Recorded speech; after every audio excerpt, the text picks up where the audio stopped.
This weekend on the original Rochester Press Box, presented by the Genesee Brew House. Scott Greene, University of Rochester Head Football Coach. Excited about the Canandaigua Braves and their senior day this weekend, pulling for the Braves and Coach Welch. And I'm John DiTullio. USC needs not only hire a new head football coach, but an AD. And I'm Mike Catalana. The NFL in London for a week, but not for a season. And I'm Bill Pucko, debating the gray area of the takeout slide. Join us this weekend on the original Rochester Press Box, presented by the Genesee Brew House. The Brew House was created to capture and share with you the long history of the Genesee Brewery. But the brewery itself isn't half as interesting as the beer and the people who make it. Visit GeneseeBrewHouse.com.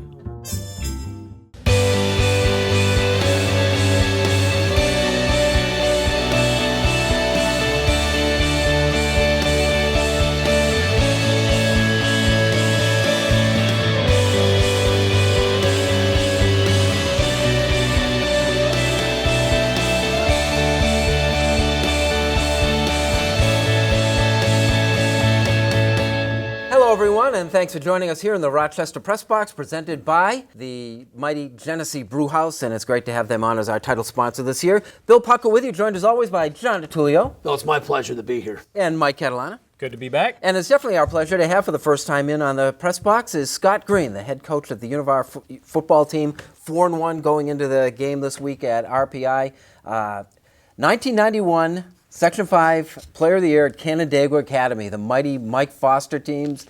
Was high school football ever better than it was back in those early 90s? Well, you look back, and there were just so many great players, and the memories were outstanding. Plus, back then I had a lot more hair, so I miss those days, that's for sure. It's good to have you in. Well, I wanted to start as, you know what really strikes me is we're watching football, college football on Saturday afternoons, and they begin to run the smaller school scores underneath. It's like an endless stream of all these schools to play football, and that doesn't even get into Division III. When you look at football as a whole, where does it fit into the whole college experience? And it seems to be so necessary to so many of these institutions. It is. I mean, from a competitive standpoint, that's the one thing that we looked at when we were talking to our kids when I first got there is we want to make sure not only are they going to be competitive in the classroom, which at a school like Rochester, they're going to be, but we needed that to translate onto the football field. And I don't think that was the case early on, and I think they lost focus of that, but then we brought that back. And our kids realized, they're going to go in, they're going to, look at pre-med, they're going to look at being a lawyer, they're going to look at, solving serious issues in society, especially in the medical field. So we thought, well, we got to translate that type of attitude onto the football field, and our guys have actually done that. So I think the correlation between the two is very significant. Well, what's it mean to the med school student to have a football team at the U of R? Why is that important? Well, I know some of those guys are actually doing the research that are over there, especially that are doing internships. I think it's very important because they see not only the hard work that's being done on the football field, but that hard work carries over into the lab. They're going to put as much effort into that part of it as they will when they go into 2-a-day practice, when they go into the weight room, because it means something to them. So I think you see the transition between the two. Yeah, and it's culture now, right? Yeah, I think it is, and I think it's a little identity for the school too. It's a phenomenal university that has that identity in many places, but at a bigger scale in other sports. I mean, look at the identity of Georgetown, look at the identity of Duke, and you look at schools like that have the athletic program that just highlights more of what they do so well as an academic institution. And I think they can kind of go hand in hand. I think that support from your university, it's not going to be like Michigan State or Alabama or places like that. But I think a general student population enjoys having, especially a good football team. We got RIT hockey going on Saturday. RIT has thought about bringing football back for the same reasons Scotty just brought up. And Mike's right. You identify the football, that sport is identified with the school. I don't think they're ever going to do it. Maybe it's years down the road because they've got hockey. But I think it's something organic about it and something that's very, very raw. These kids are, they're not going for the glamour. Right. They're not being, I don't see, how many people are there on a recruiting trip for them? You? Right, I know, exactly. Right? Yeah. There's nobody there to greet them. Fanfare, right. Yeah. It's great. I love it. Yeah. RIT bailed in the 70s on football because they couldn't compete. How important is it to have a good record? I think it is important. I know our AD, George Vanderbilt, has done a great job of giving us the resources to be competitive, and that's the key. I mean, you look at the schools. I don't know if you've ever been to RPI's facility. But you go for a Division III facility, it's pretty outstanding. You know, they have the Jumbotron in the end zone, just like, you know, Fisher has now. But their hockey rink, I mean, their stadium has an elevator going up to their press box. It's a fabulous place for a Division III stadium. So, I mean, you can see the importance that's out there, and I think, and it draws students. You know, we're looking to recruit at the same way the university is. So we're using athletics at the same time, maybe not to level some other schools are, but it's still important. And I've always maintained that if you didn't know and you saw a U of R football game, aesthetically, there's not that much difference between D1. It's just, you know, the athletes aren't bigger and stronger as they are up there, but you provide a great game, I think. We try to. You know, I look at it more of from the high school standpoint to the Division III level. You know, we're taking the best of some of those kids at high school level. They aren't going to play Division I, but they're still great athletes. They still want to play. We don't have, 60,000 people sitting in the stands. You know, sometimes it's 2,000, 3,000 for homecoming. It's closer to 5,000.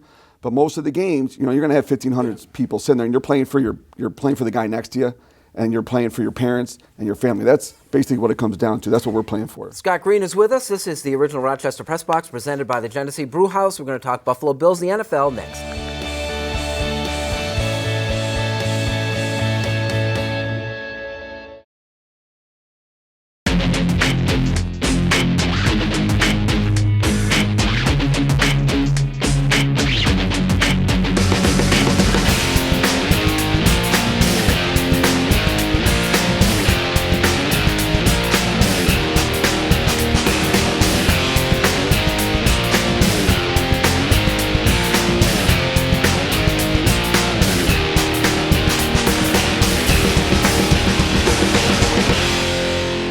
The Hillside Family of Agencies works with youth and families on their own terms, helping them pursue their own goals, whether at home, work, school, or one of the Hillside campuses, offering encouragement and commitment, standing with families, helping to create a healthy future.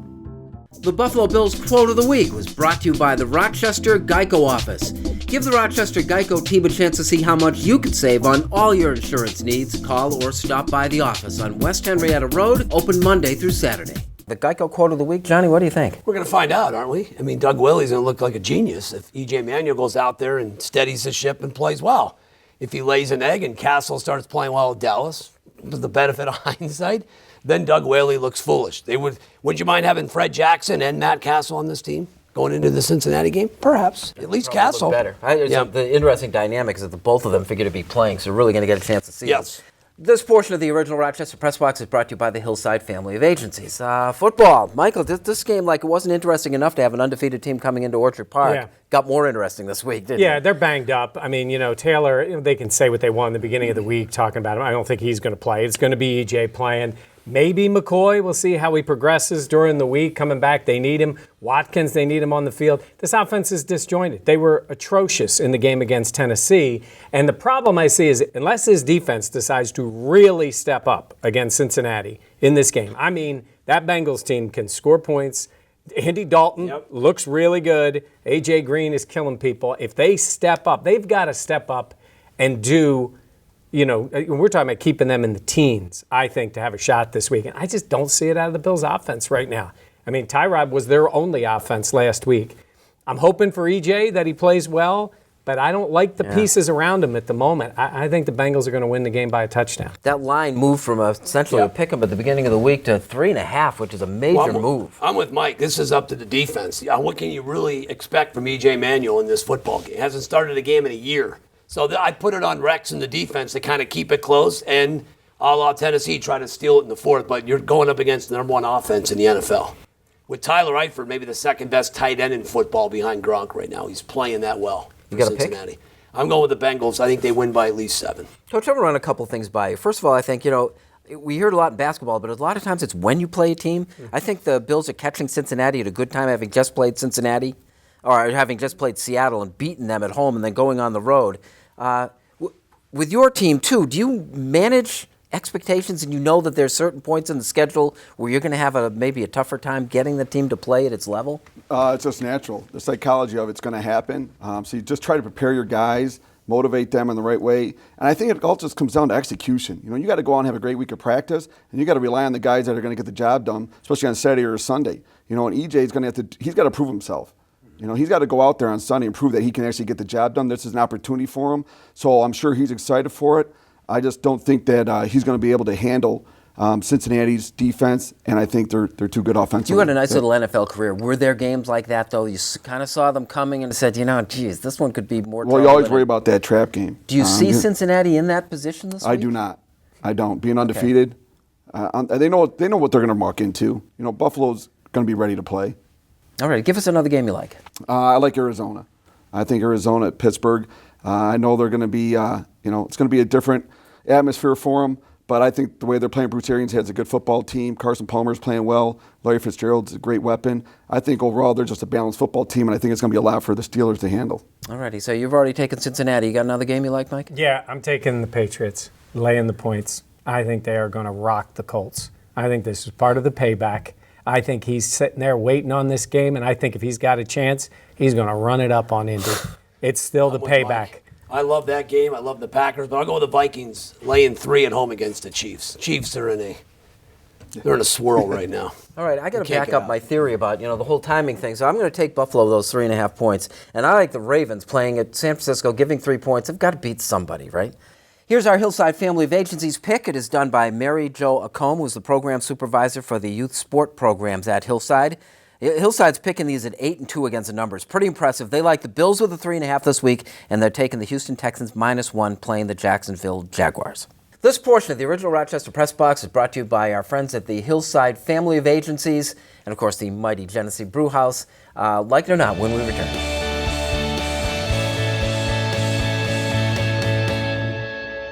As we go to break, it is time for the Turnbull Heating and Air Conditioning Trivia Question of the Week. When you're searching for a local heating and air conditioning contractor, look no further than one of the most reliable teams in the area at Turnbull Heating and Air Conditioning. Is called Turnbull at 343-2005.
As we come back from the break, time for the answer to the Turnbull Heating and Air Conditioning Trivia Question of the Week. When you're searching for a local heating and air conditioning contractor, look no further than one of the most reliable teams in the area at Turnbull Heating and Air Conditioning. Just call 343-2005.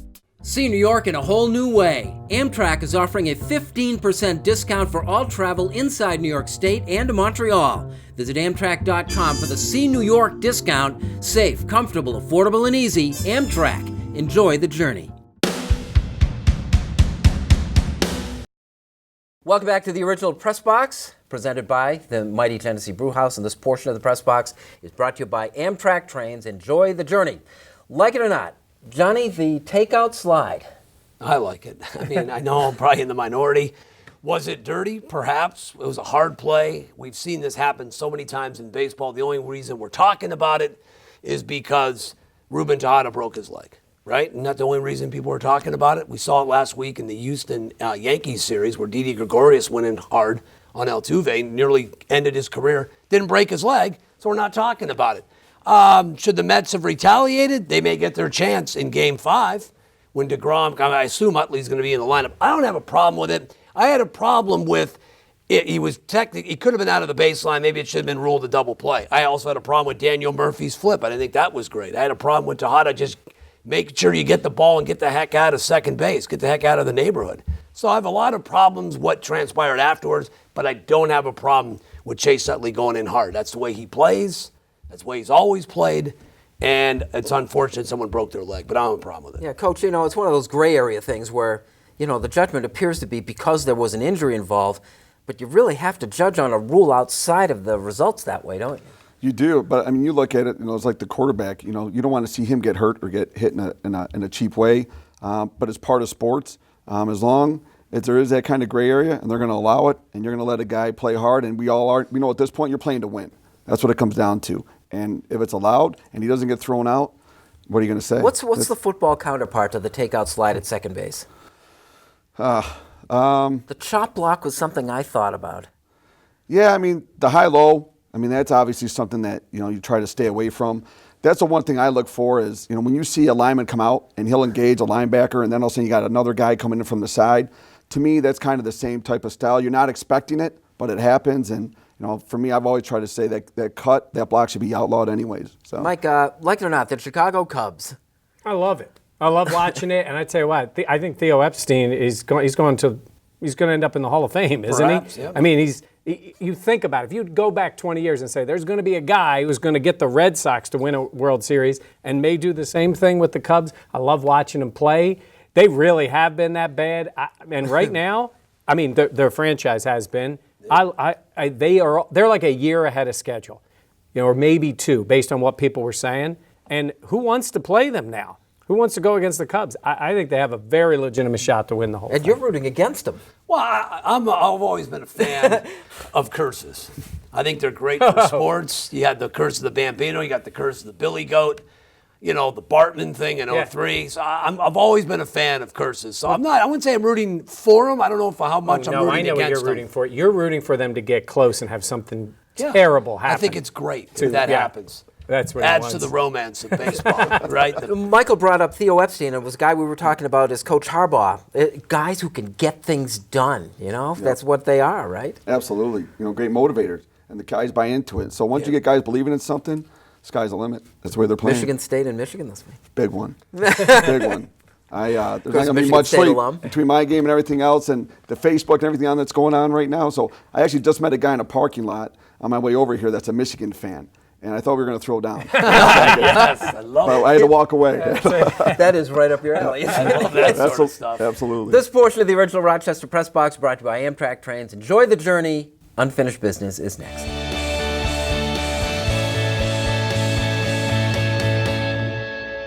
The Rochester Press Box Stat of the Week, brought to you by Cariglio's Pizza, with 5 locations serving the Rochester area. Visit carigliospizza.com today.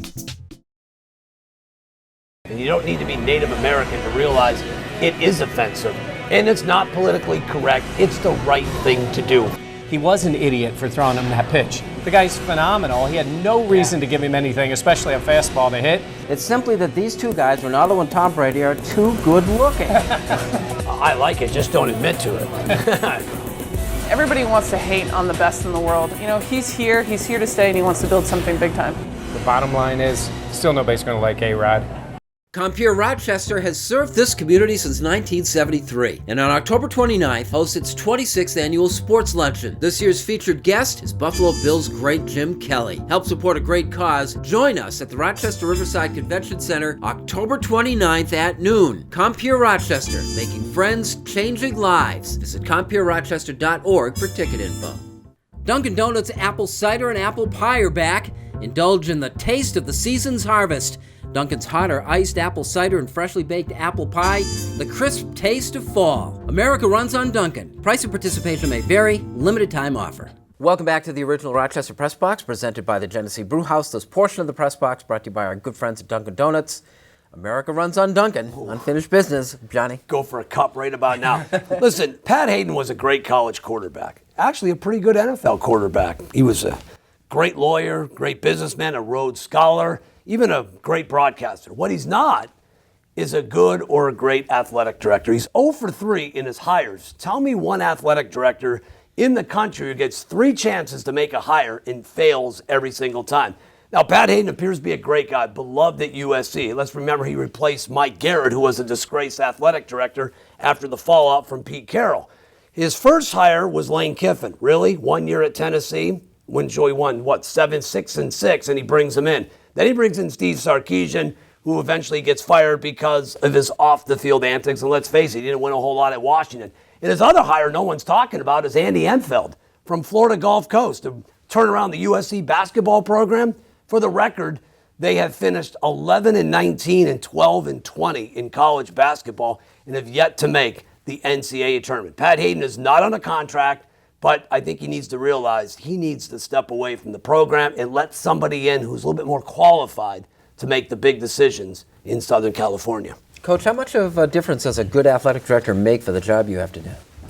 It's huge. I mean, if that guy understands what he wants and he goes and sets the tone of what the program's supposed to be and the coaches buy into that, then you're going to have a successful program. All right, what do you got, Scott? Well, I'm excited about Michigan State, Michigan. It comes down to rivalry week. Being a former Michigan State Spartan, I understand what this game means. And I know when we played back in '95, it was a big game at home. I was coming off a hamstring injury, didn't know I was going to play the game. A couple of our guys were banged up, but Tony Banks led us down the field on the last drive of the game. We ended up winning the football game against Michigan. And I think they were ranked 12th or 15th at the time. So now I know the significance is back. Everyone's excited in East Lansing and Ann Arbor. It's going to be a great game. Their defense right now for Michigan is, shut out their last three opponents, which says a lot about what Harbaugh's brought to this program. He's brought the attitude. He's brought toughness. So I think you're going to see a little bit of Bo Schembechler on the sidelines again, and that rivalry is going to be back, so I'm excited to see it again Saturday. Yeah, when's the last time these two teams were this good? It's been a while. Both of them. Yeah, both of them together. It's been a while. Yeah. Right. I'm getting an opportunity this coming week to go to London with the Bills. And I'm going in there and I'm trying to have an open mind about London and the future in the NFL. Because if you ask me today, I say no way, shape, or form does London ever have an NFL franchise. The logistics alone, not just for playing the games, but all the other things that go on during a week, bringing players in, injuries, changing the rosters, are insurmountable, I think, to ever having a franchise there. I think it is what it is, and I'm probably contributing to it this week. It's the carrot the NFL holds out there to get interest in Europe, to sell jerseys, to fill the stadium for a few games, and to make some money. They keep talking about a Super Bowl, they keep talking about other games, and they talk about a franchise there. I don't think it'll ever happen, but I'll keep an open mind and let you know next week what I think. Just quickly, what are you looking forward to most over there? The pubs. The pubs. Nice. Oh, you meant about the game. Oh, no, not necessarily. okay. I think that's a perfectly legitimate answer. Absolutely. Very good. This portion of the Rochester Press Box has been brought to you by Dunkin' Donuts. America runs on Dunkin'. Johnny, thank you very much. Nice Great job. show today, Billy. Mike, appreciate Thank it. you. Enjoy London. We'll miss you here, Yes. but All right, we'll we'll be see how looking it forward goes. to the reports. And Coach, it was just great. Just really great having you in. Thanks very much. Awesome. Thank you, guys. And thank you for watching. We'll see you next week on the original Rochester Press Box.